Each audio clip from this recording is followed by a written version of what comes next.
تذكر يوما كنت تعانق دمعة الفكر تناجي الله في صبر وترجو رحمة تسري. بسم اللہ الرحمن الرحیم. السلام علیکم ورحمۃ اللہ وبرکاتہ. میں ہوں آپ کا اپنا میزبان حافظ عثمان اور آپ دیکھ رہے ہیں میرے یوٹیوب چینل.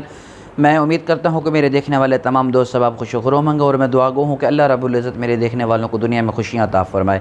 تو دوستو سب سے پہلے گزارش ہے کہ اگر ابھی تک آپ نے میرے چینل کو سبسکرائب نہیں کیا، چینل سبسکرائب کریں، لائک کریں، شیئر کریں اور کمنٹ ضرور فرمائیں، اپنی رائے کا اظہار ضرور فرمائیں.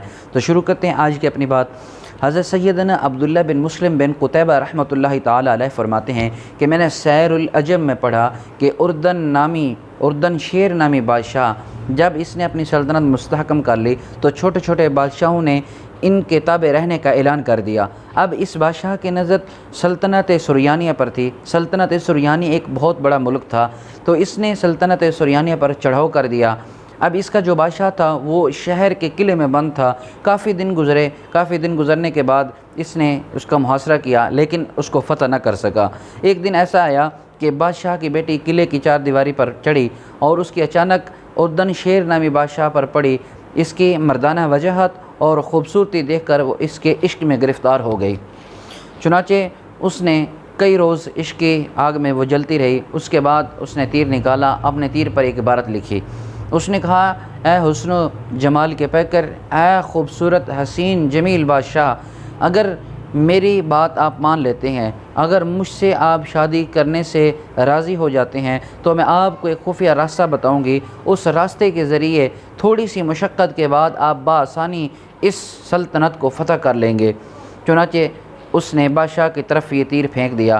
بادشاہ نے تیر اٹھایا. جب یہ عبارت پڑھی، بادشاہ نے تیر نکالا اور اس پر یہ عبارت لکھی. اس نے کہا، اگر آپ میری بات مان لیتی ہیں، اگر آپ میری خواہش پوری کر دیتی ہیں تو میں آپ سے وعدہ کرتا ہوں کہ آپ کی خواہش پوری ہوگی.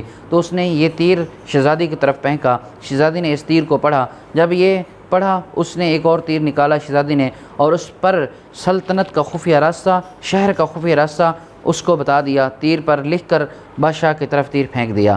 تو جب اس نفسانی خواہش میں مبتلا اور بے مروت اور بے حس عورت نے، بے حس شہزادی نے اس کی طرف اس خفیہ راستے کی آگاہی کی، اس کے بعد کہتے ہیں کہ لا علمی اور بے خبری کی وجہ سے کچھ سپاہی مارے گئے، شہر کا بادشاہ قتل کر دیا گیا. اس کے بعد وعدے کے مطابق شہزادی سے بادشاہ کی شادی ہو گئی اور اپنی نفس اور خواہش میں مبتلا رہنے لگی، اپنی محبت میں گمسم رہنے لگی. اس ایسی عورت جس نے اپنے باپ کے قتل کی پرواہ نہ کی، ایسی عورت جس نے اپنے شہر کو اپنے ہاتھوں سے برباد کرا دیا، ایسی نفس اور خواہش میں مبتلا عورت اپنی شادی میں خوش رہنے لگی. کچھ عرصہ گزرا تو اپنے بستر پر جا کر لیٹی. بستر پر لیٹی تو اس کو نیند نہ آئی. کبھی اس کروٹ بدلتی ہے، کبھی اس طرف کروٹ بدلتی ہے. کروٹیں بدلتے بدلتے اردن شیر نامی بادشاہ کمرے کے اندر آ گیا. اس نے جب یہ حالت دیکھی اس نے کہا، کیا عجیب حالت بنا رکھی ہے، نیند کیوں نہیں آ رہی؟ اس نے کہا، میرے بستر پر کوئی چیز مجھے محسوس ہوتی ہے اور مجھے لگتا ہے کہ میرے بستر پر کوئی چیز ہے جس کی وجہ سے مجھے نیند نہیں آتی.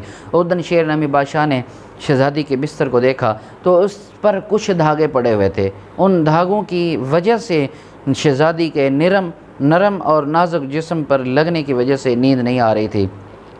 تو جب بادشاہ نے شہزادی کے اس قدر نرم اور نازک جسم کی کیفیت کو دیکھا تو بادشاہ نے پوچھا کہ تیرا جسم اتنا نرم و نازک ہے، کیا تیرے والد تجھے کون سی غذا کھلایا کرتے تھے؟ تیرے والد تجھے کون سی غذا دیا کرتے تھے؟ تو اس نے کہا، میری غذا مکھن ہوا کرتی تھی، میری غذا ہڈیوں کا گوشت ہوا کرتا تھا، میری غذا شہد ہوا کرتی تھی، میری غذا شہد ہوا کرتی تھی اور میری غذا مغز ہوا کرتی تھی. نرم و نازک غذائیں کھلانے والا باپ کی اس نے قدر نہ کی. تو اس بادشاہ نے کہا کہ تیرے اتنے مشفق اور محسن باپ نے تیری اتنی غذاؤں کا خیال رکھا، تیری زندگی کا خیال رکھا اور تو نے اپنے مشفق اور محسن باپ کی پرواہ بھی نہ کی. تو نے اس کو قتل کروا ڈالا. تو نے اپنے شہر کی پرواہ نہ کی. تو نے اپنے باپ کے احسانات کا بدلہ اس قدر برا دیا کہ تو نے اس کو قتل کروا ڈالا، تیرے باپ سے زیادہ کوئی تیرا خیال نہیں کر سکتا۔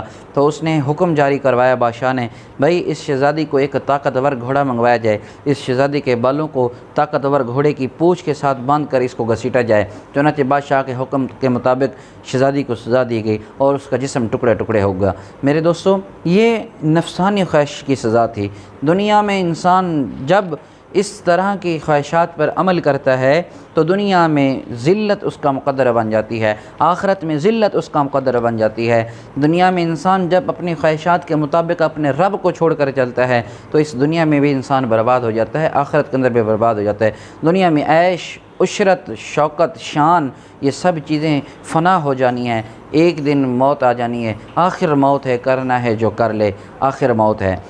دیکھیں کیسا حشر ہوا اس نفس پرست عورت کا، کیسا حال ہوا اس خواہشات پر چلنے والی عورت کا، کیسے ذلیل ہو کے اس دنیا سے گئی۔ تو میرے دوستو، ہمیشہ یاد رکھیں، نفس کی پیروی نہ کریں، خواہش کی پیروی نہ کریں، ہمیشہ یہ چیزیں دنیا میں رہ جائیں گی۔ اور اگر پیروی کرنی ہے اللہ کے قرآن کی کریں، نبی کے فرمان کی کریں۔ دیکھیں دنیا میں کس طرح تمہاری عزت ہے اور آخر کے اندر کس طرح تمہاری عزت ہوگی۔